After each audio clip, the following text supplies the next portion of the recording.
Hello everyone, আসসালামু আলাইকুম। তো আজকে চলে আসলাম মিনি কিচেনে বিকালবেলা রান্না করতে। খাঁটি সরিষার তেল দিয়ে মাছ রান্না করুন, সাথে কিন্তু বেলুম্বু আছে। তবে বেলুম্বুগুলো আমি আগে ফ্রিজে রেখে দিয়েছিলাম, ডিপ ফ্রিজে রেখে দিয়েছি, কারণ অত বেলুম্বা মানে একসাথে তো আর খাওয়া যায় না। আর বেলুম্বু দিয়ে কিন্তু মাছ টাছ রান্না করে খাইতেই অনেক ভালো লাগে। আর তাছাড়া হচ্ছে যে দু একটা লবণ মরিচ দা খাওয়া যায়। কোন অঞ্চলে খায় না খায় ওটা তো আর জানি না, তবে অন্তত পক্ষে আমাদের চাঁদপুরে বেলুম্বো খায়। আর বেলুম্বো দিয়ে কিন্তু মাছ রান্না করে খাইতে অনেক ভালো লাগে, বিশেষ করে কামরাগা দিয়েও ভালো লাগে। কামরাগা আর হচ্ছে বেলুম্বো প্রায় সেম সেম।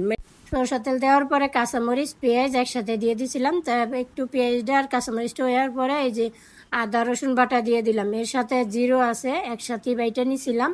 তো এগুলো একটু ভালো করে কষায় নিয়ে এই যে লবণ হলুদ মরিচ দিয়ে দিলাম।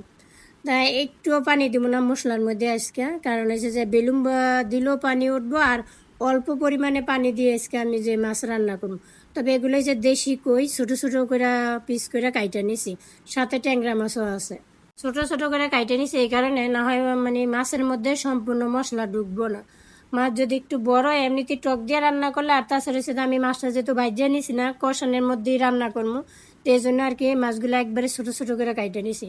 আর এমনিতেও কই মাছগুলো ছোটোই, ওইরকম বড় না। ইচ্ছা করলে আমি মানে এক একটা আনামানামও রান্না করতে পারতাম। তো কাইটাই আমার কাছে মনে হয় যে একটু ভালো লাগবে, এই জন্য কাইটা কুইটা রান্না করলাম। তবে ট্যাংরা মাছগুলো আনামেই আছে।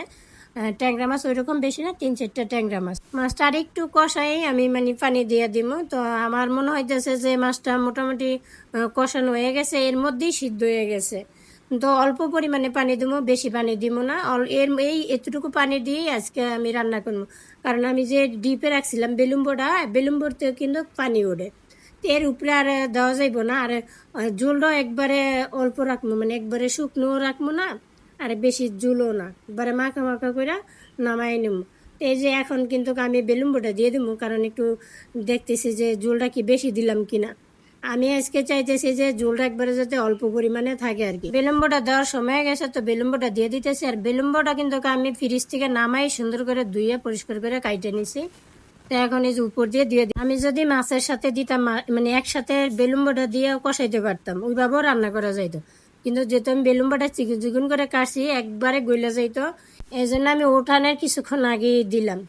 তো আমার কিন্তু আর কিছুক্ষণ আমি জাল দিমু, আর একটু ঝোল মানে কমামো, আর একটু ঝোল কমলেই আমি নামাই নেবো। আগেই তো আমি জিরা বাটা দিয়ে দিছি, এই জন্য আর এখন আর কিছু দেওয়া লাগলো না। এই যে সুন্দর মতো মাখা মাখা একবার হয়ে গেছে। আর এর চেয়ে বেশি ঝোল কমাইলে আর ভালো লাগবে না। তা সবাই ভালো থাকবেন, সুস্থ থাকবেন, আল্লাহ হাফেজ।